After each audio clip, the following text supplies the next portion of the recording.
ಅರಕಲಗೂಡು ತಾಲೂಕಿನಲ್ಲಿ ಒಟ್ಟು 10,121 ಮಕ್ಕಳು ಇದ್ದು 102 ಪಲ್ಸ್ ಪೋಲಿಯೋ ಲಸಿಕೆ ಕೇಂದ್ರಗಳ ಮೂಲಕ ಲಸಿಕೆ ವಿತರಿಸಲಾಗುತ್ತದೆ ಎಂದು ಶಾಸಕ ಎ ಮಂಜು ತಿಳಿಸಿದರು.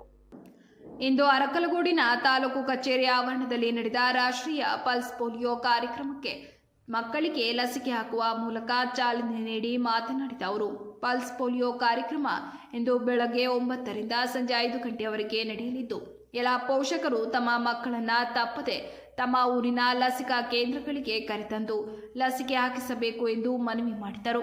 ಕಾರ್ಯಕ್ರಮದ ಯಶಸ್ವಿ ಅನುಷ್ಠಾನಕ್ಕಾಗಿ ಆರೋಗ್ಯ ಇಲಾಖೆ ಸಿಬ್ಬಂದಿ, ಶಿಕ್ಷಕರು ಹಾಗೂ ಅಂಗನವಾಡಿ ಕಾರ್ಯಕರ್ತೆಯರಿಗೆ ಸಂಪೂರ್ಣ ಸಹಕಾರ ನೀಡಬೇಕು ಎಂದು ಸೂಚಿಸಿದರು.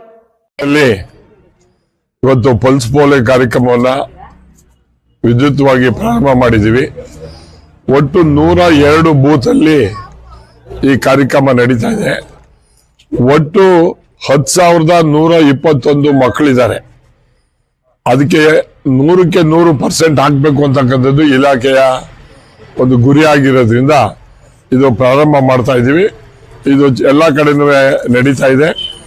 ಜೊತೆಗೆ ಪಲ್ಸ್ ಪೋಲಿಯೋ ಮಾಡೋದಕ್ಕೆ ಕಾರಣ ಏನು ಅಂತ ಅಂದ್ರೆ, ಹೊರದೇಶದಿಂದ ಹೊರಗಡೆಯಿಂದ ಬಂದಿರತಕ್ಕಂಥ ಮಕ್ಕಳುಗಳು ಪಲ್ಸ್ ಪೋಲಿಯೋ ಹಾಕೊಳ್ಳೋದೇ ಇದ್ರೆ ಬೇರೆ ತರ ಕಾಯಿಲೆಗಳು ಹರಡೋದನ್ನ ತಡೆಗಟ್ಟೋದಕ್ಕೆ ನಮ್ಮ ದೇಶದ ಇಡೀ ಎಲ್ಲಾ ಮಕ್ಕಳಿಗೂ ನನಗೆ ಗೊತ್ತಿರೋಗೆ ಸುಮಾರು 99 ಕೆಲವು ಟೈಮ್ 100% ಆಗಿರ್ತಕ್ಕಂಥದ್ದನ್ನು ನಾವು ನೋಡಿದೀವಿ.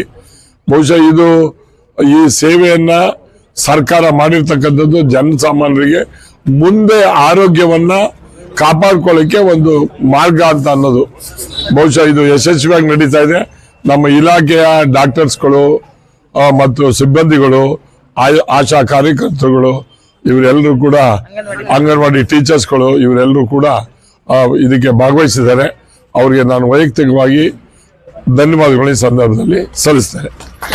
ಈ ಸಂದರ್ಭದಲ್ಲಿ ತಹಸೀಲ್ದಾರ್ ಸೌಮ್ಯ, ತಾಲೂಕು ಆರೋಗ್ಯಾಧಿಕಾರಿ ಡಾಕ್ಟರ್ ಪುಷ್ಪಲತಾ, ನೌಕರರ ಸಂಘದ ಅಧ್ಯಕ್ಷ ಪುಟ್ಟರಾಜ್, ಮಹಿಳಾ ಮತ್ತು ಮಕ್ಕಳ ಕಲ್ಯಾಣಾಧಿಕಾರಿ ವೆಂಕಟೇಶ್, ಆಶಾ ಮಿಂಟರ್ ಕವಿತಾ, ಬಿಇಒ ಮಂಜುಳಾ, ರಕ್ಷಾ ಸಮಿತಿ ಉಪಾಧ್ಯಕ್ಷ ಎಎಂ ರಘು, ಸದಸ್ಯ ಗಣೇಶ್ ಬಾಣದಹಳ್ಳಿ, ರವಿಕುಮಾರ್ ಸೇರಿದಂತೆ